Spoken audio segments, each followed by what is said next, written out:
Olá, você está no canal da Igreja CI. Você vai ouvir agora uma palavra do Evangelho do Nosso Senhor que pode transformar a sua vida. Antes de liberar o vídeo, eu quero pedir para que você se inscreva no nosso canal e compartilhe, para que mais vidas sejam abençoadas. Agora sim o vídeo será liberado. Que Deus te abençoe. Evangelho do Nosso Senhor Jesus, boas notícias do Reino de Deus, escritas por Marcos, o capítulo de número 16, o verso de número 15. Marcos 16,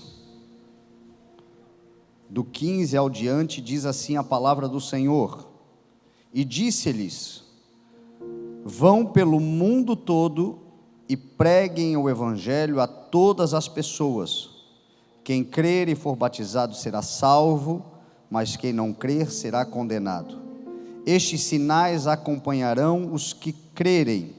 Em meu nome expulsarão demônios, falarão novas línguas, pegarão em serpentes, e se beberem algum veneno mortal, não lhes fará mal nenhum. Imporão as suas mãos sobre os doentes e estes ficarão curados. Depois de lhes ter falado, o Senhor Jesus foi elevado aos céus e assentou-se à direita de Deus. E então os discípulos saíram e pregaram por toda parte, e o Senhor cooperava com eles, confirmando-lhes a palavra com os sinais que a acompanhavam. Amém? Pai, obrigado, Senhor, pela tua santa, viva, eficaz e poderosa palavra. Dá-nos, Senhor, uma revelação do alto do teu Espírito, um pão fresco, Senhor, é o que te pedimos para esta manhã, para este domingo e para a nossa semana, Senhor, que nos conduza não apenas uma mensagem momentânea, mas uma mensagem que seja para a nossa história, que entre nos nossos corações e dê frutos que permaneçam, como diz a tua palavra, e que tudo seja para a glória do teu nome, em nome de Jesus. Amém, graças a Deus. Amém?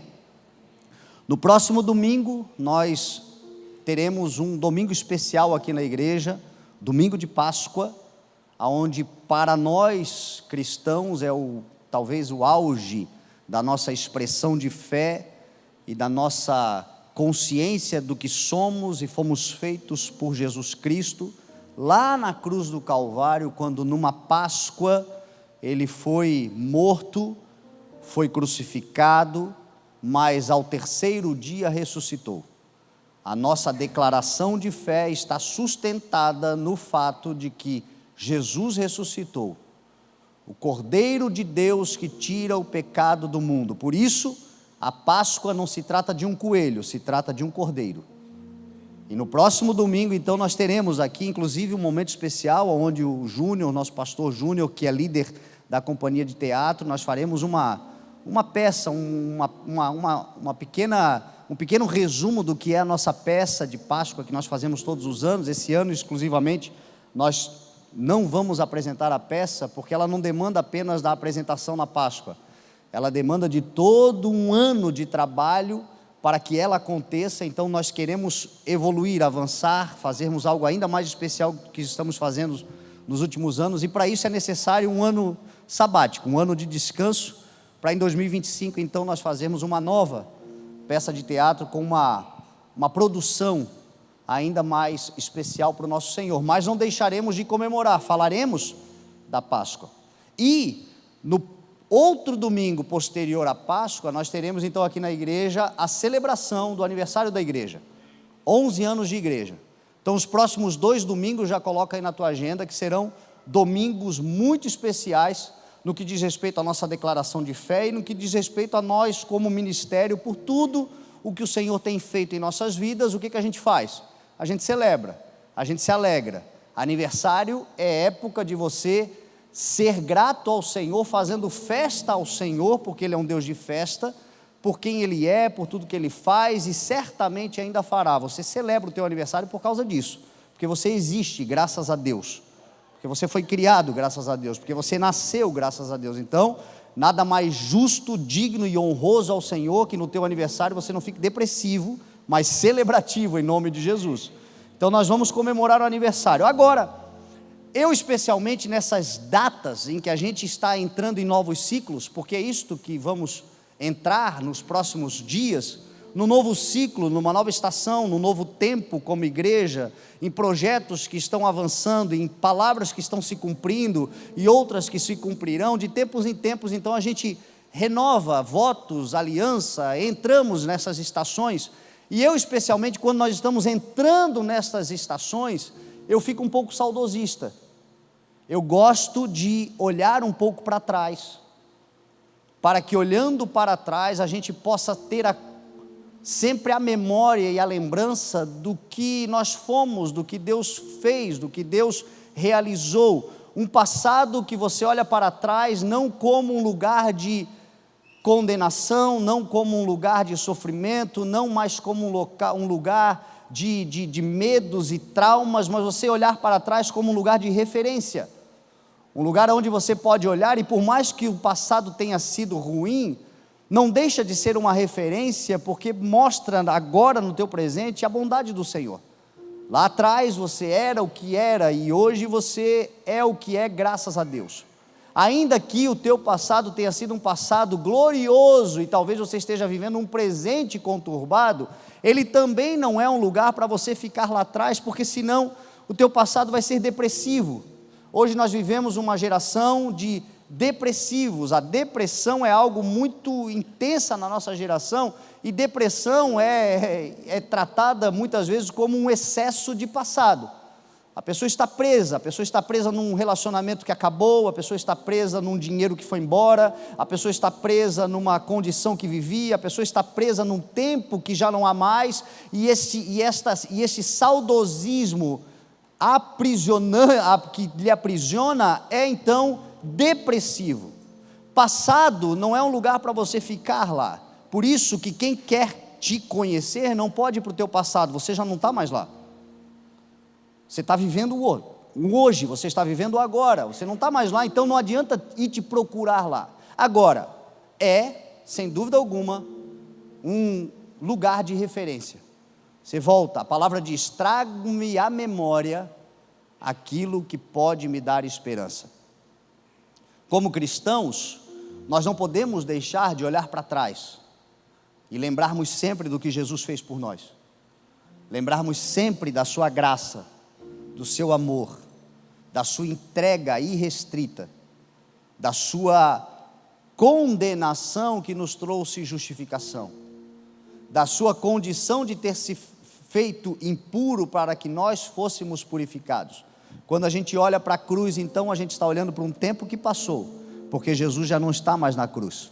Nós não servimos um Senhor que está pendurado no madeiro, nós servimos um Senhor que ressuscitou e está assentado em trono de glória. Mas todas as vezes que nós olhamos para trás, então nós nos lembramos que o nosso Redentor fez o que fez, e olhando para trás nós temos então uma esperança inclusive de futuro, porque aquele que disse que faria, fez.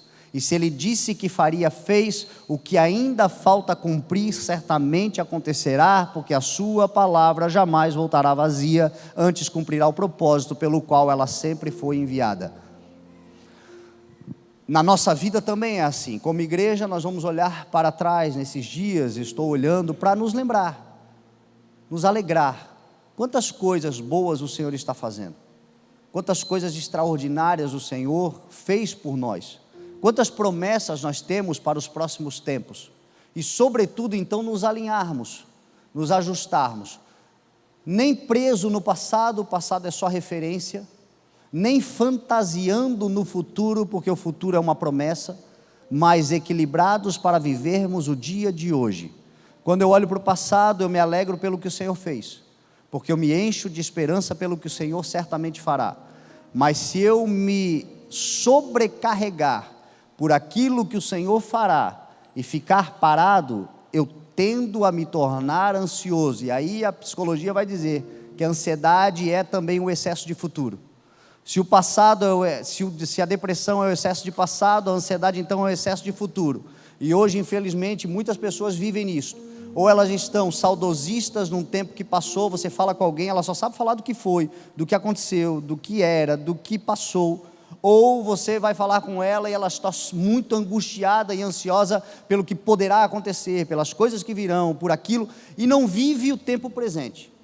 E a palavra nos ensina: vivam o hoje, tenham o tempo presente como firme fundamento, estabeleçam, porque o nosso Senhor é este Deus que diz: eu certamente estou fazendo uma coisa nova, ela acontecerá. Tenham consciência, paz e confiança, porque tempos melhores virão. Por quê? Porque eu já fiz outras vezes, eu estive com você lá atrás, sempre estive com você, a minha palavra, a minha graça nunca te abandonou, não vou te abandonar no futuro, mas eu sou hoje um caminho que você precisa caminhar o agora e realizar hoje.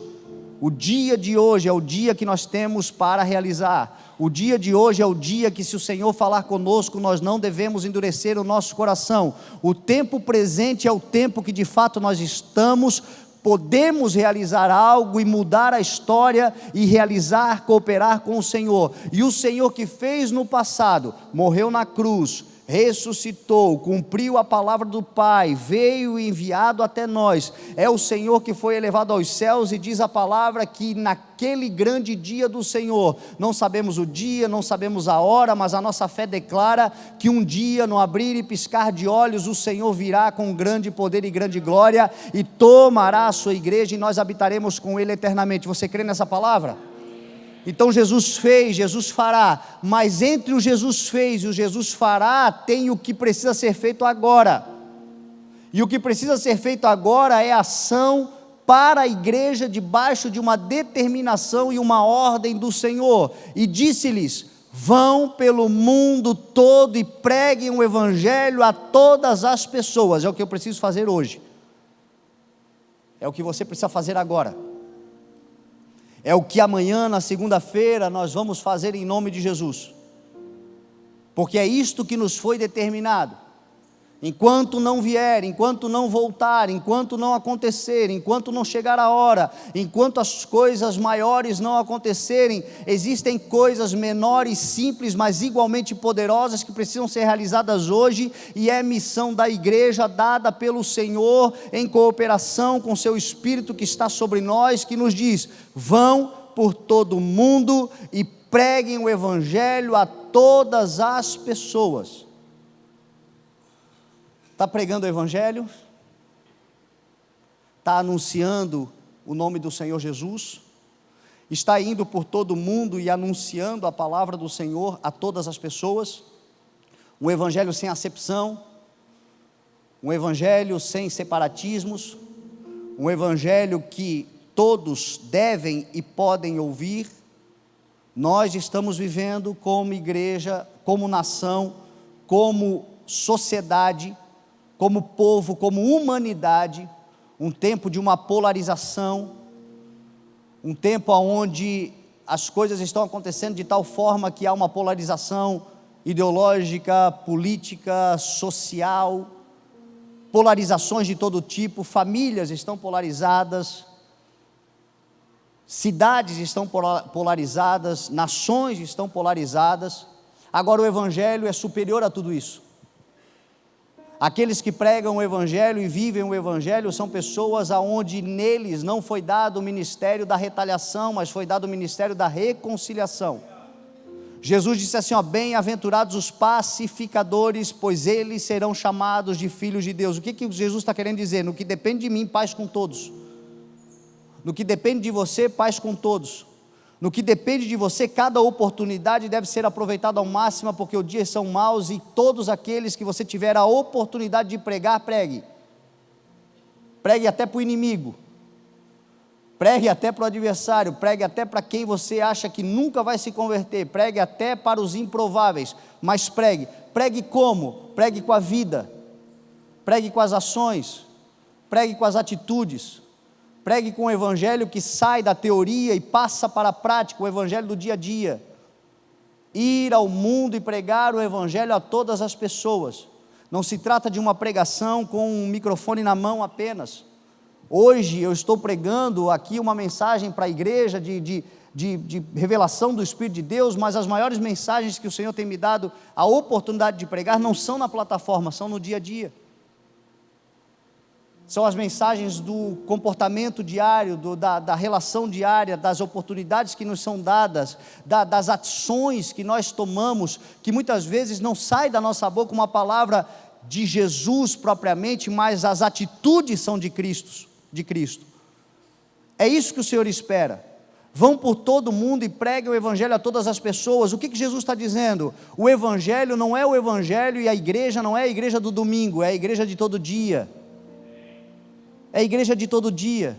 A igreja do domingo é aquela igreja religiosa, é aquela igreja dogmática, é aquela igreja muitas vezes hipócrita, é aquela igreja que muitas vezes está na nossa rotina semanal, porque é bacana, é legal, que bom poder ouvir uma palavra, alivia o nosso coração, alegra o nosso espírito, o ambiente é agradável, quem não quer estar num lugar agradável, mas o evangelho de todo dia, o evangelho dos desafios, lá na manhã no local, no momento de trabalho, antes de tomar uma decisão, antes de fazer um negócio, antes de liberar uma palavra, antes de falar qualquer coisa, pensar, será que Jesus faria o que eu estou pensando em fazer? Será que Jesus falaria o que eu estou pensando em falar? Será que a minha ação é uma ação que condiz com a vontade do Senhor?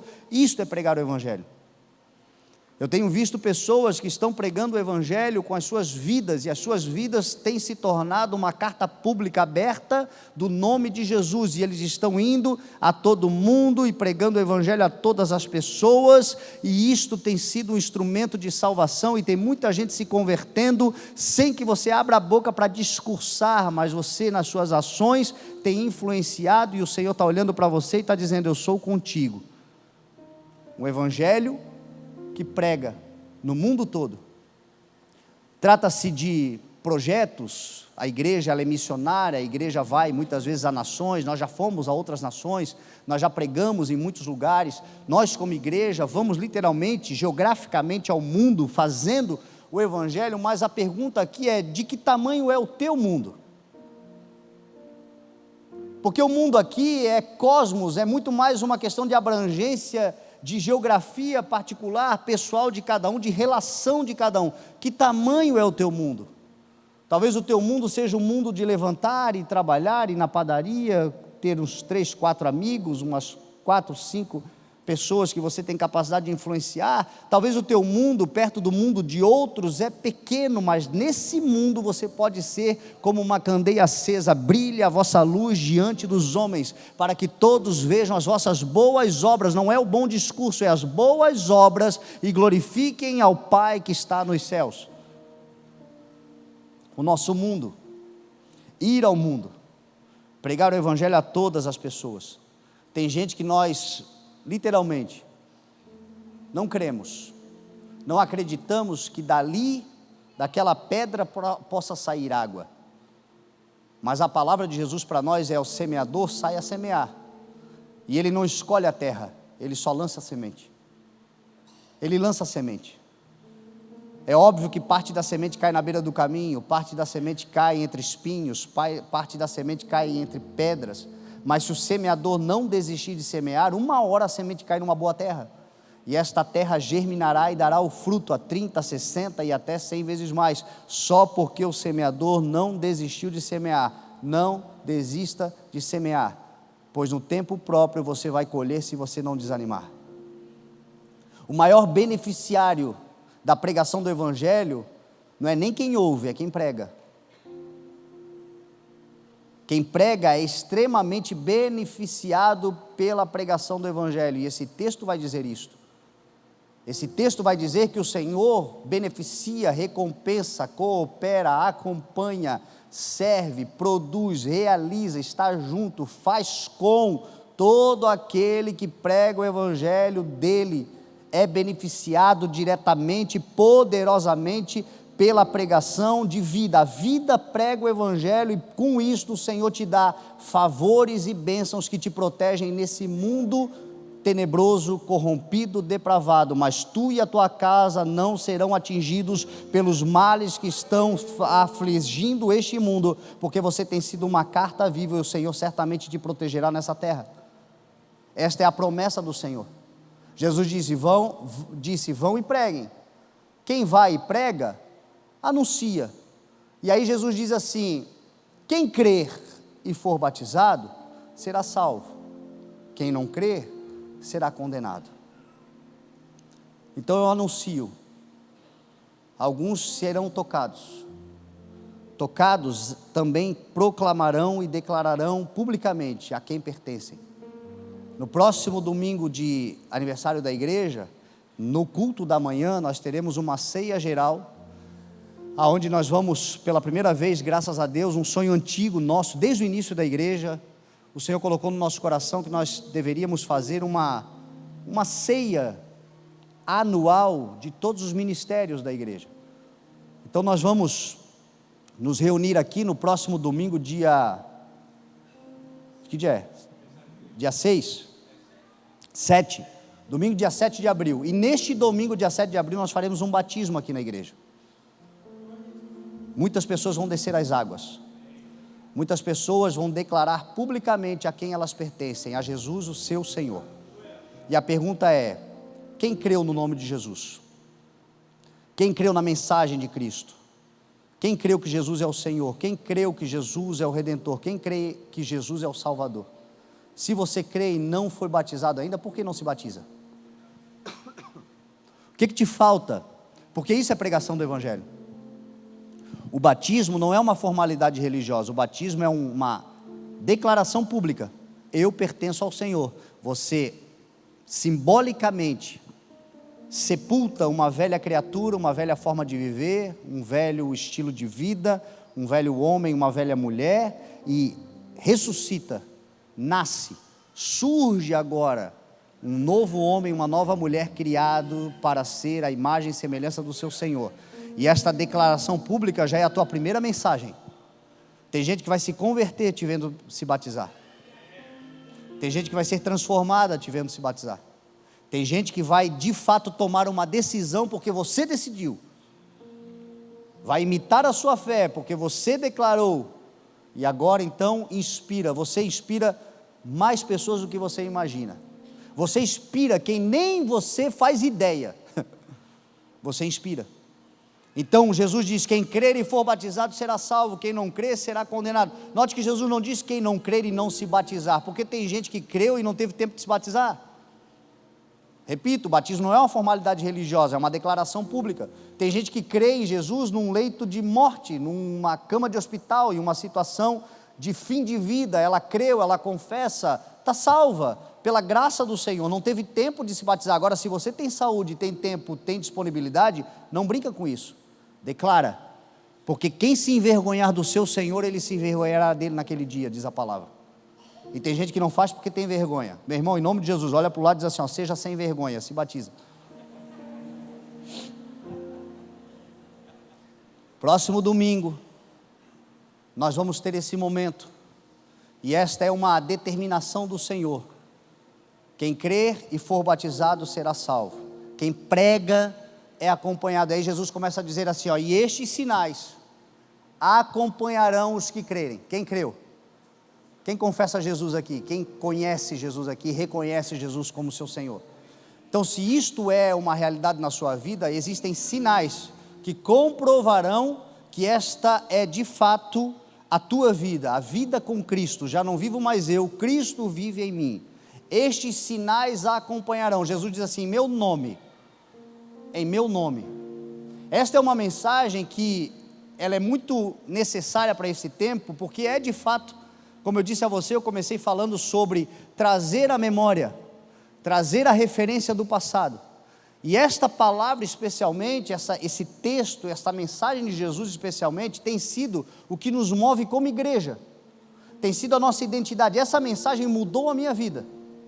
O que eu estou pregando para você é algo que mudou a minha história, a minha consciência de evangelho, a minha compreensão sobre a responsabilidade, o que de fato deu a identidade de quem nós somos. Uma mensagem que traz as características de um verdadeiro cristão, de alguém que anda com Jesus.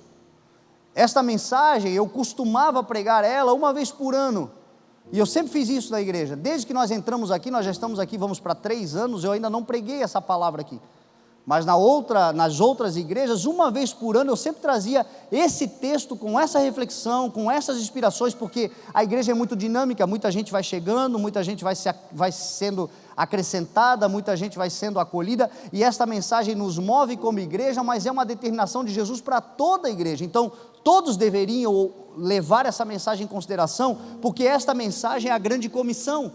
Esta mensagem é a última palavra que Jesus dá aos discípulos antes de ir aos céus. Antes de subir, Jesus viveu 3 anos e meio na terra, proclamou o reino de Deus, estabeleceu a vontade do Pai, anunciou as boas novas, produziu arrependimento, transformou a história da humanidade, mudou e dividiu a história da humanidade entre antes e depois dele. Diz a palavra que ele ressuscitou ao 3º dia, e após a sua ressurreição, ele não foi aos céus, ele ficou 40 dias reforçando a mensagem. Se você olhar os evangelhos, você vai ver que Jesus era um homem de uma mensagem só. Ele tinha uma mensagem: anunciar o reino de Deus, anunciar a salvação. Ele usava vários exemplos, muitas analogias, muitas parábolas, mas tudo referente à mensagem. O reino de Deus, pois, é semelhante, lá na frente ele ia falar, pois o reino de Deus é isso. Em Mateus 5, 6 e 7, ele dá a constituição do reino de Deus. Jesus só falou sobre o reino de Deus, e aí ele ressuscita, fica 40 dias, agora ressurreto, glorificado, no meio do povo, aparecendo a muitos. Diz a palavra que uma vez ele apareceu a mais de 500, ressurreto, fazendo o quê? Pregando a mesma mensagem. E como se não fosse suficiente, ao subir, ao ser elevado aos céus, minutos antes da sua elevação, ele prega uma mensagem. Qual? Esta aqui. Esta é a última mensagem de Jesus antes de subir. Como quem diz o seguinte: esqueceram tudo? Não esqueçam essa. Se tudo que eu falei para vocês se esqueceram, porque a gente é assim. Se perguntar para você amanhã o que o pastor pregou, boa parte esqueceu. Nós somos assim. O pastor pregou uma mensagem, que glória, meu Deus, mas o que foi? Eu não me lembro, rapaz, não me lembro, mas foi uma mensagem. Não é assim? Eu saio daqui e esqueço, o pessoal pergunta para mim, aquela mensagem, manda, tu pregou tal dia? Cara, eu não lembro, mano, está lá no YouTube, mas eu não lembro. Nós somos assim, mas Jesus deixou aqui declarado, olha, eu estou firmando mais uma vez, porque a repetição é pedagógica. Falou, para que eles pudessem absorver. Vão e preguem, e estes sinais acompanharão em meu nome, não é no nosso nome, não é na nossa capacidade, não é na nossa instrução, não é na nossa intelectualidade, não é no nosso status social, não é em quem nós nos tornamos, segundo os padrões humanos, é no nome de Jesus. Jesus, quando ressuscitou, ele disse aos discípulos assim: eis que foi-me dado toda a autoridade, e eu dou essa autoridade a vocês agora, e ele sopra sobre os discípulos, e eles são autorizados, porque a autoridade tem a ver com autorização, a autoridade tem a ver com direito legal de representação. Todas as coisas darão certo se nós fizermos em nome de Jesus.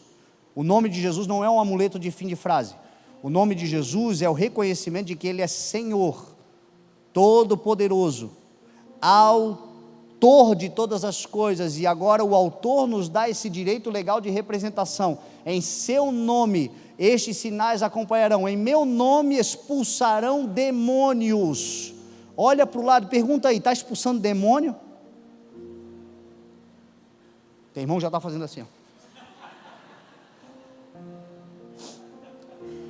Você tem a autoridade do nome de Jesus para expulsar demônios, e demônios são tão reais quanto anjos. Demônios são tão reais quanto esse irmão que está do teu lado, essa irmã que está do teu lado, e eles são agentes do mal, que procuram atrasar a tua vida, destruir a tua história, estragar o teu propósito, perturbar a tua mente, destruir a tua família, destruir tudo que é valioso para Deus e para você. Eles existem, e muitas vezes nós estamos nos acovardando diante do mal, afrouxando diante do mal, e a palavra diz: se tu te mostrares frouxo no dia da angústia, a tua força será pequena. A palavra diz: submetam-se a Deus. Como é que eu me submeto ao Senhor?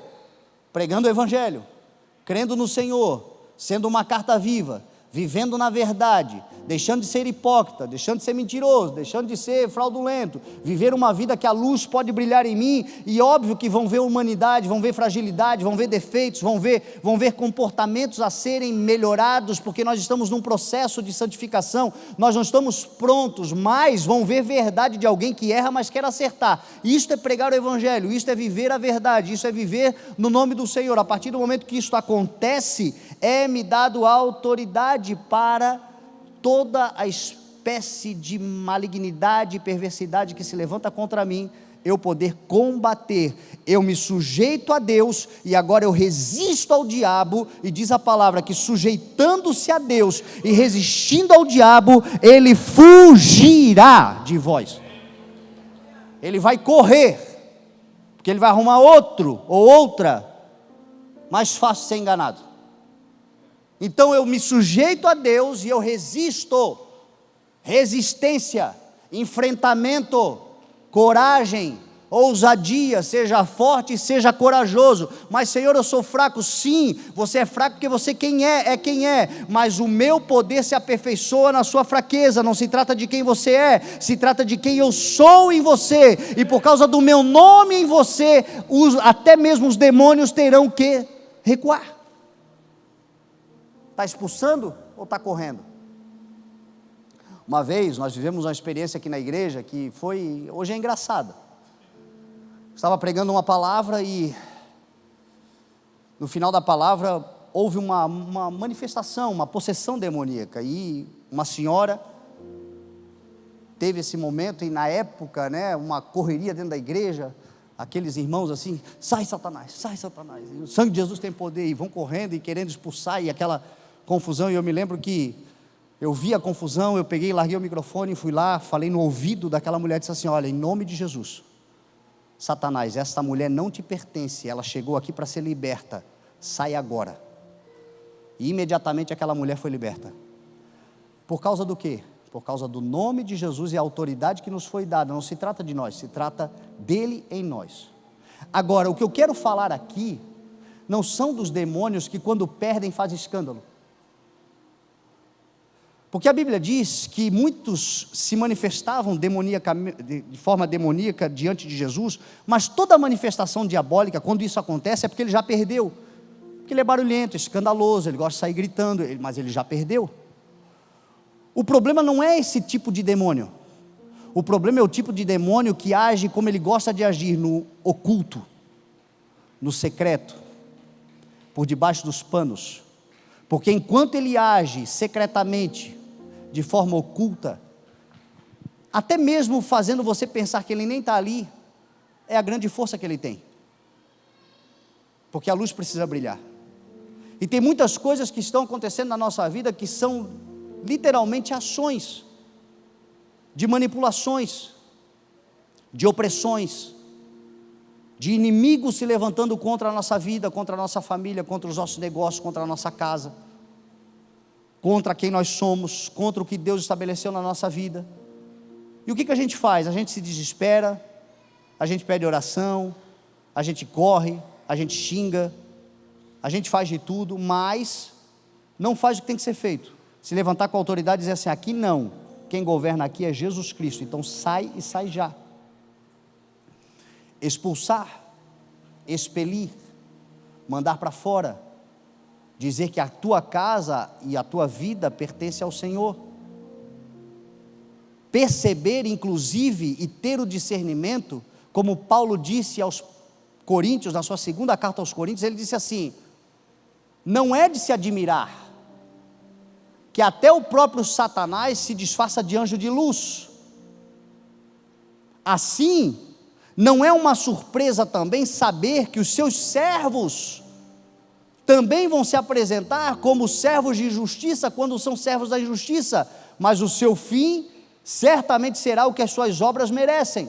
O que Paulo está dizendo aos Coríntios? Cuidado, tem gente que parece de Deus, mas é do diabo. E as coisas começam a travar, e as coisas começam a dar errado, e você começa a sofrer, e a aparência é de anjo de luz, e você vai ficando preso nessa situação, angustiado nessa situação. coisas que vão acontecendo na tua vida, o céu se fecha, as coisas não abrem, e às vezes você está de fato aprisionado, e o Senhor está dizendo assim: não tema, tão somente creia em mim, e use a autoridade do meu nome, que está sobre a sua vida, e eu vou te dar discernimento, eu vou te dar capacidade, eu vou te dar sabedoria, e toda obra maligna vai cair por terra, porque maior é quem está conosco do que aquele que está no mundo. Meu irmão, ou você faz isso, ou você toma essa atitude, ou ele vai tentar te amedrontar, vai tentar te aprisionar. Deus não nos deu espírito de medo. A maior parte das ações não tem a ver com possessão, tem a ver com opressão. Possessão é diferente de opressão. Possessão é quando o inimigo toma uma vida e domina sobre aquela vida e se apodera daquela vida. É de fato aquilo que a gente vê de pessoas que de alguma forma abriram portas e aquilo aconteceu sobre a sua vida, que é uma tragédia, mas de toda uma boa oração em nome de Jesus, mandando expulsar, a pessoa é liberta. Agora, a ação maior dele contra nós é da opressão. O que é a opressão? É ele de fora tentando te pressionar. E a Bíblia diz que a opressão faz enlouquecer até o sábio. E tem gente que está vivendo assim, é tanta pressão, é tanta opressão, é tanta coisa acontecendo ao mesmo tempo, é tanta informação, é tanta sobrecarga, que está quase enlouquecendo. E Jesus está dizendo: ei, eu te dei a autoridade do meu nome, então somente diga: sai, acabou, em nome de Jesus. Aqui o que vai brilhar é a luz de Cristo, e Jesus me prometeu que eu estou cansado e sobrecarregado, e nele eu terei alívio. Então essas cargas, essa sobrecarga, essa opressão, não é do Senhor, mas o Senhor está te dando autoridade para você determinar, e uma nova vida, e um novo tempo, e uma nova estação, e uma nova época vai acontecer em nome de Jesus, porque você está se sujeitando a Deus, você vai resistir, e Ele vai fugir em nome de Jesus. Você já reparou que de tempos em tempos a nossa vida parece que todas as coisas começam a convergir para uma situação de peso? Porque de tempos em tempos é isso que ele faz mesmo. Ele passa por lugares solitários e áridos, diz a palavra, e não procurando quem possa lhe perturbar, ele volta para te perturbar. De tempos em tempos ele vai voltar para te perturbar. Só que todas as vezes que ele voltar, ele vai encontrar uma porta fechada, porque na tua casa já tem habitação, a tua casa já tem quem mora nela, na tua casa habita o Espírito Santo de Deus, poderoso e maravilhoso, e em volta da tua casa estão os anjos do Senhor, te cercando e te livrando de todo o mal. Agora isso precisa ser declarado, isso precisa ser anunciado, isso precisa ser falado. Uma vez eu tive uma experiência em casa, é coisa de maluco. Eu acordei 3 horas da manhã. Quem aqui já teve aquela experiência de acordar assim, parece que estão... 3 horas da manhã eu acordei com uma opressão assim dentro de casa, e eu sabia literalmente que era uma manifestação, uma presença maligna dentro da minha casa. Eu acordei, quando eu acordei, a minha reação foi exatamente como se tivesse um bandido dentro de casa. Eu fui tomado por uma ira e um espírito de defesa da minha casa, que eu levantei, enxotando, correndo. Eu sabia que não era uma pessoa humana, era um espírito. Eu não estava vendo, mas eu sabia, a presença era real. E literalmente eu fui expulsando assim, do meu quarto, passei pela cozinha, pela sala, e mandei embora pela sacada do prédio. Aqui não, aqui quem manda é o Senhor Jesus. Aqui é a minha casa, e os meus filhos não serão tocados, a minha mulher não será tocada, as coisas que o Senhor fez não serão tocadas. E você sabe o que aconteceu? Paz. Então tem crente que acha que esse tipo de coisa não acontece. Tem crente que acha que o mundo espiritual... Meu irmão, deixa eu dizer uma coisa para você. Hebreus 11 diz assim: pela fé entendemos que o universo foi formado pela palavra de Deus. Todo o universo, sabe o que é o universo? Todo o universo foi formado pela palavra de Deus, de modo que aquilo que se vê não foi feito do que é visível. O que nós vemos é uma parcela, é uma porção, é nada perto da criação de Deus, que é muito além. Paulo disse: eu fui levado ao terceiro céus. Existem muito mais coisas criadas por Deus, que nós ainda não vemos, mas elas são reais. A Bíblia diz que o inimigo das nossas vidas, ele age nas regiões celestiais, ele é nos agentes dominadores do mal, nas regiões celestiais. É uma realidade, só que em nome de Jesus não é para te atemorizar. tem o nome de Jesus na sua vida, exerça a autoridade do nome de Jesus, e a tua casa vai ser beneficiada, e o céu vai se abrir sobre a sua casa. Não permita mais ser afrontado, não permita mais ser acovardado, tome uma atitude. Jesus está dizendo: o meu nome é o nome sobre todo nome, e no meu nome se dobrará todo joelho no céu, na terra e até debaixo da terra, até o inferno vai ter que se prostrar diante do nome de Jesus. Então toma uma atitude, para de ser chiclete na boca do inimigo, deixar ele te mastigar. Resista, e ele vai fugir. Tome uma atitude. Outro dia eu pregava uma palavra aqui dizendo que tem coisas na nossa vida que só vai mudar se nós nos indignarmos. Se indigne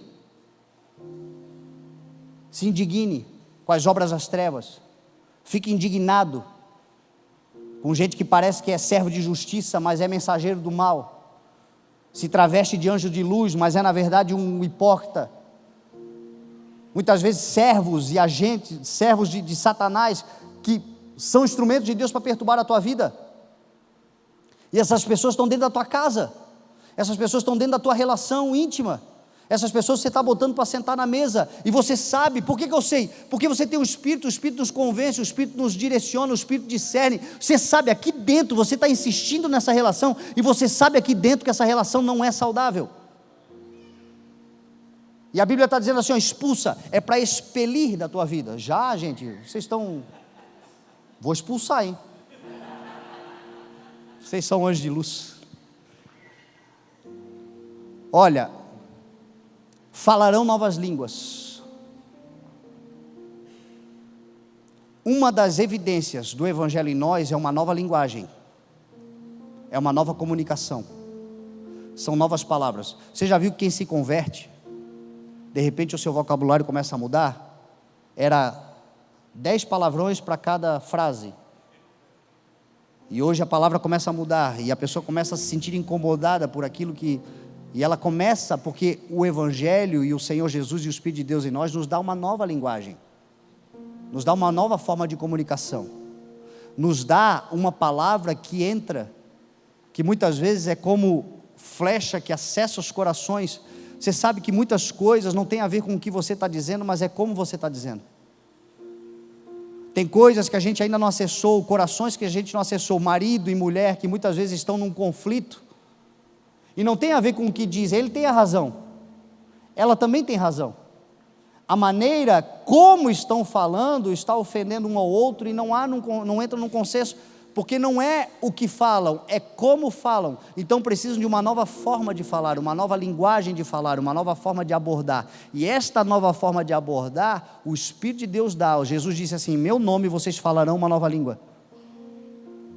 Em meu nome vocês não precisam temer quando vocês estiverem diante de uma autoridade, porque eu certamente vos darei a palavra no momento certo, de modo que não serão vocês falando, mas o Espírito Santo falando por vocês.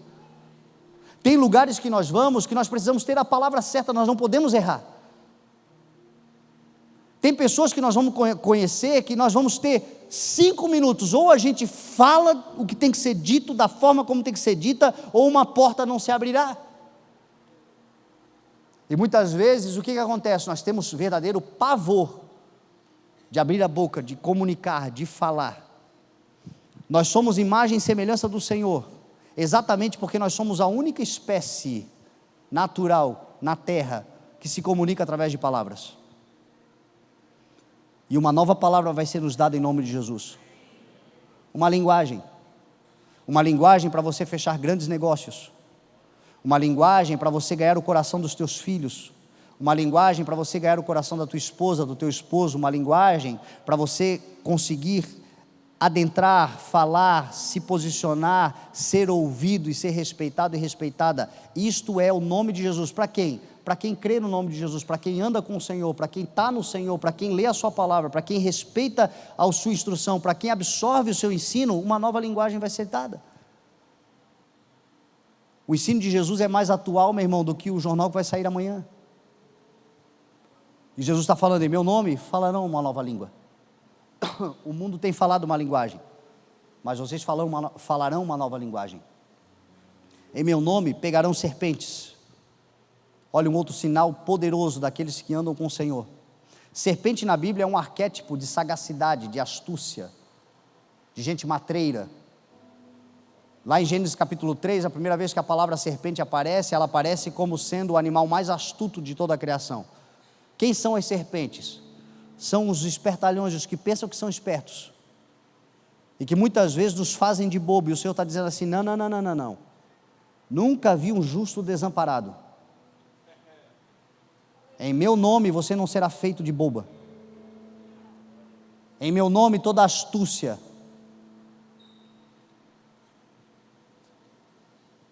todas as ações muitas vezes que tentam te enrolar, gente que tenta chegar na sua vida para se dar bem, em meu nome você não será enganado, você não será enganada, você terá a perspicácia e o discernimento maior do que qualquer serpente.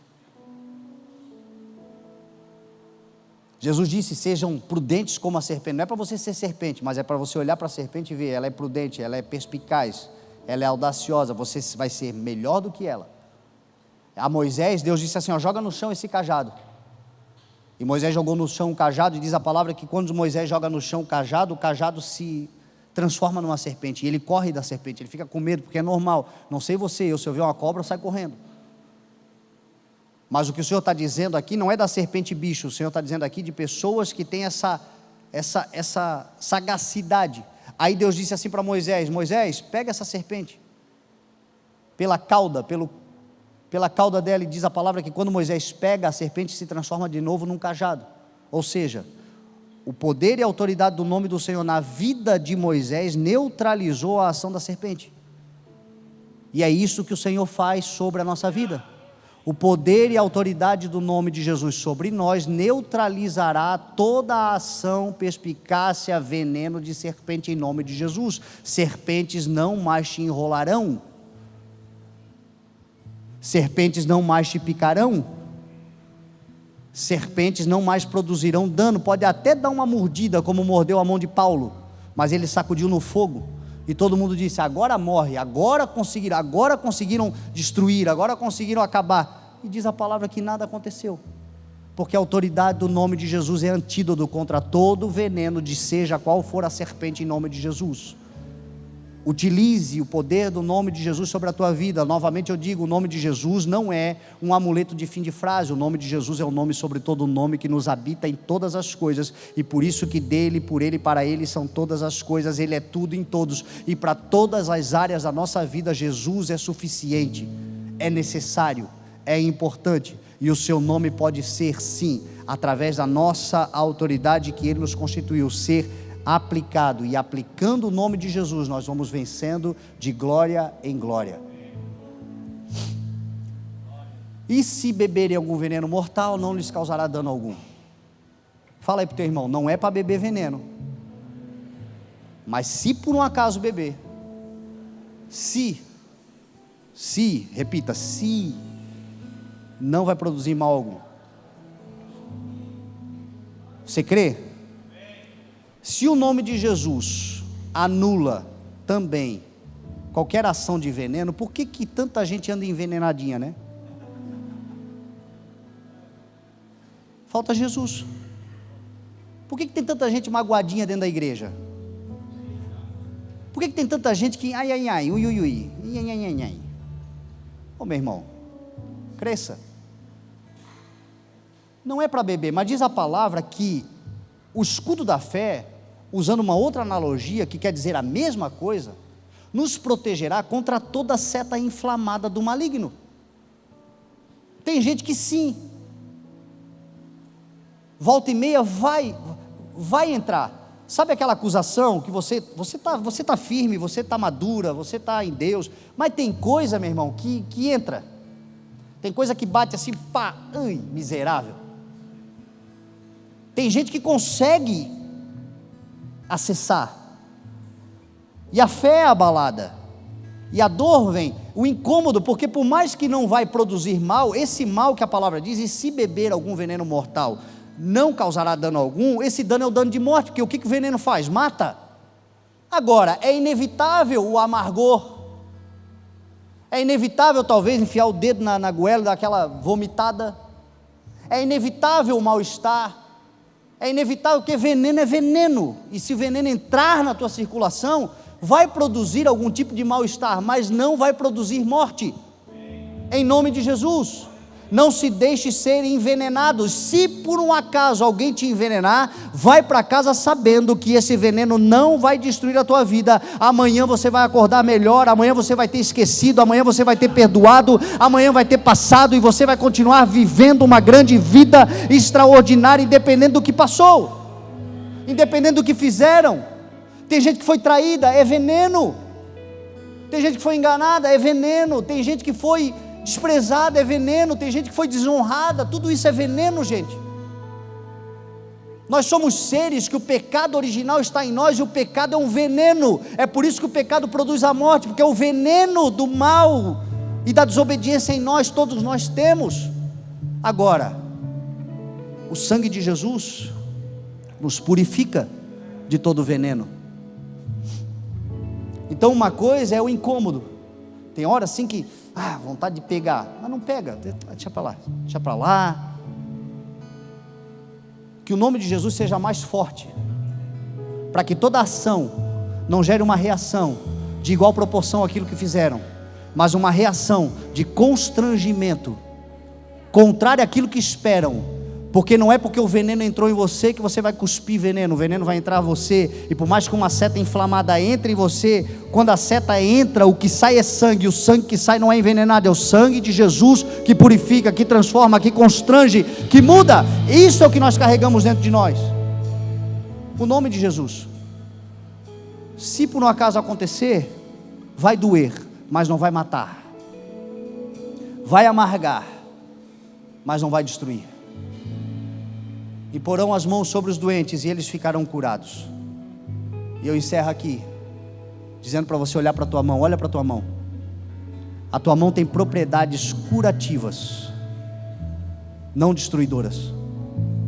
As nossas mãos, elas podem agredir, mas elas devem afagar. As nossas mãos podem acusar, mas elas devem se estender. As nossas mãos podem subtrair, mas elas devem acrescentar. Isto é cura. Cura para nações, cura para filhos, cura para pessoas. Tem gente que tudo que precisa é de um abraço, uma mão que toca e diz assim: conta comigo, estamos juntos. As mãos daqueles que carregam o nome de Jesus nos seus corações são mãos que produzem cura para nações. A tua família pode ser curada, o teu casamento pode ser curado. Se você pegar a esposa que Deus te deu, pega ela pela mão e vai dar uma volta. Se toquem novamente. Crises conjugais, porque não se tocam mais, não se beijam mais, meu irmão, abraça ela assim, dá um beijo de língua que vai melhorar um monte de coisa. Toquem.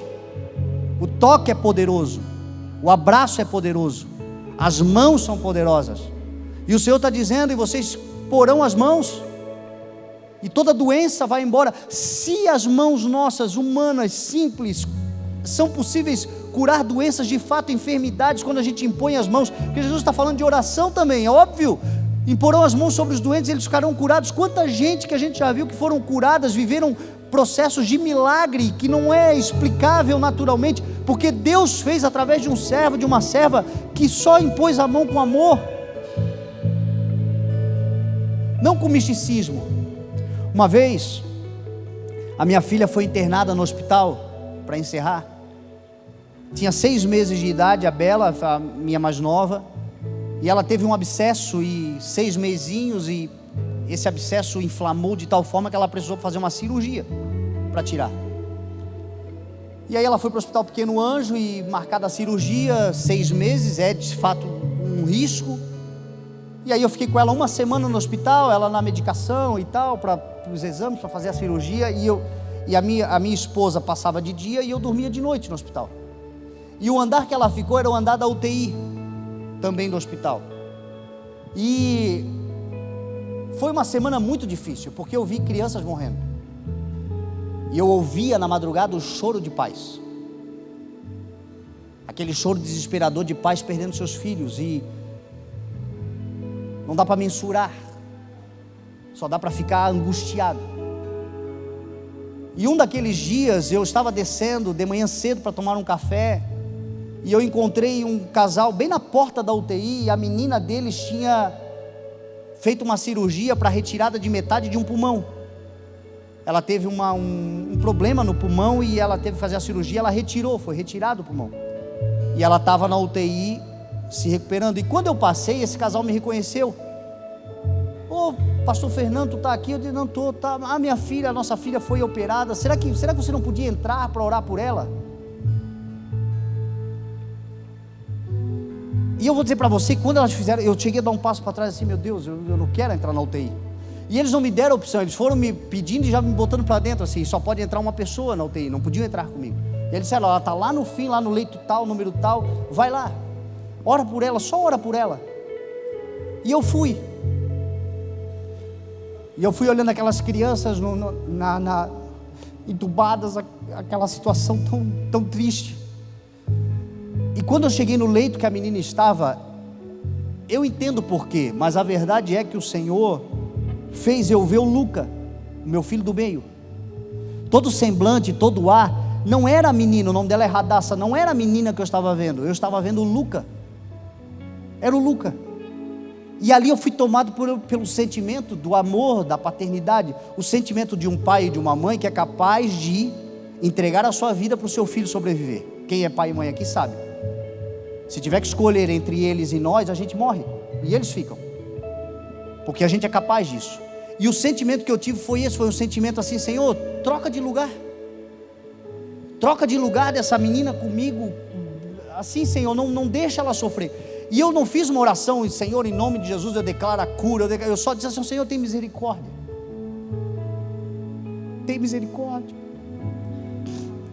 mas não foi uma oração de misticismo, foi uma oração cheia de amor. Orei e saí. No outro dia, uma bagunça no hospital, um fuzuê, gente falando e não sei o que e tal, e eu fui de novo tomar café. Quando eu fui tomar café, era o pai, a mãe da menina, os médicos, os enfermeiros, estava a maior bagunça no hospital. Resultado, eles fizeram o exame na menina para ver como é que a menina estava em relação à recuperação do pulmão que ela havia tirado. Deus havia dado um pulmão novo.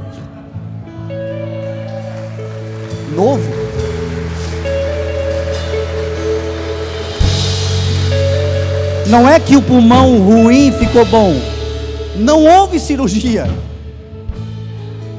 Eu fiquei olhando para o céu assim, dizendo, meu Deus, que loucura, eu não creio nisso, não pode ser, não pode ser. Aí o Senhor me disse assim, sabe por que isso aconteceu? Porque você se envolveu em amor. E é por isso que os milagres acontecem, quando as pessoas se envolvem em amor, quando a gente consegue colocar o nosso coração, porque isto é a compaixão, isto é a misericórdia, é você colocar o coração na miséria do outro. Quando isto acontece, há poder extraordinário. Quando as nossas mãos tocam em amor, quando a gente se relaciona de verdade com a nossa casa, quando nós amamos de verdade os nossos filhos, quando nós nos envolvemos de verdade com a nossa esposa, quando nós fazemos de verdade com a igreja, quando nós fazemos de verdade com os nossos amigos, ali há o poder extraordinário do milagre que sara, que cura e que transforma para a glória do nome santo de Jesus. E aí diz que Jesus foi aos céus. E indo aos céus, os discípulos saíram debaixo da palavra e pregaram. Então, meu irmão, vai acabar o culto, sai debaixo da palavra e prega. E o texto diz que o Senhor cooperava, confirmando a palavra com os sinais que acompanhavam. E é por isso que eu digo, se nós tão somente vivermos uma vida do presente, olhando para o passado como referência, olhando para o futuro como esperança, mas no presente cumprirmos a nossa missão.